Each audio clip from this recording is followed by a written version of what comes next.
My name is Ray Rybar. I am American Bladesmith Society's Master Bladesmith, one of less than 150, maybe less than 100, I'm not sure, I don't keep track these days, and that is global. It is recognized as the world's standard to the point that Queen Elizabeth's armor, James Jackson, had to come to Atlanta several years ago to get his master stamp, his journeyman stamp first and then his master stamp. We have been blessed to be invited here to Warwood facility, which is a drop forging plant which was instituted in 1854, still in operation. They make 150 different tools, of which are several different types of hammers. I will be using those hammers today, hand hammers, along with a 100-pound Bradley helve hammer to make a tomahawk.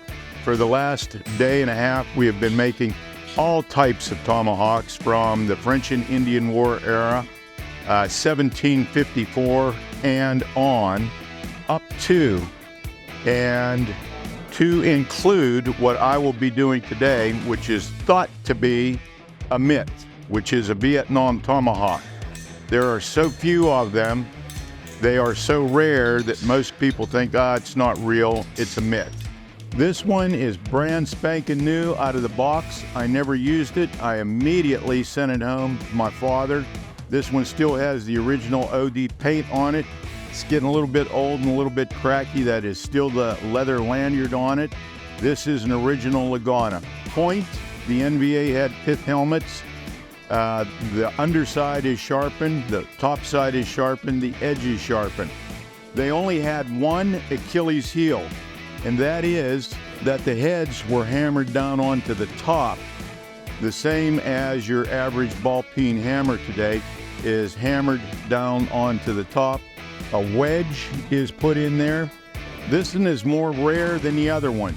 He duplicated Laganas with a little change. The change was the eye was bigger, heavier, beefier, but the hatchet was no heavier. It's just as light as the other one.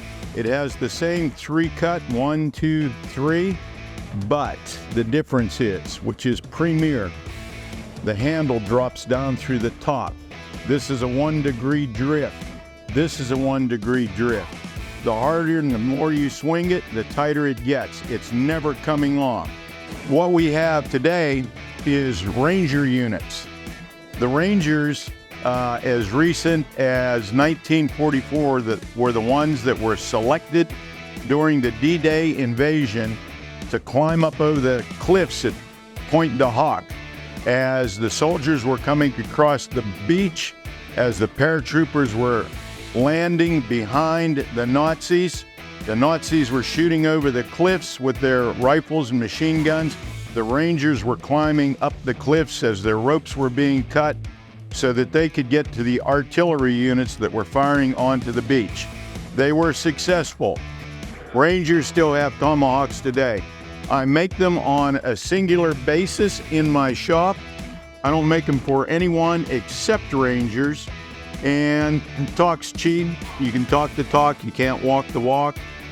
They don't leave unless that Ranger gives me one of these. That is his certificate that says I was there, I've been there, done that, finished the course. I am who I am. If he has this, you can get a tomahawk out of my shop. If he doesn't have this, there's no Ranger tomahawk. I'll make one today, that's it. It's for Warwood. You want to try and get it? You can bid on it.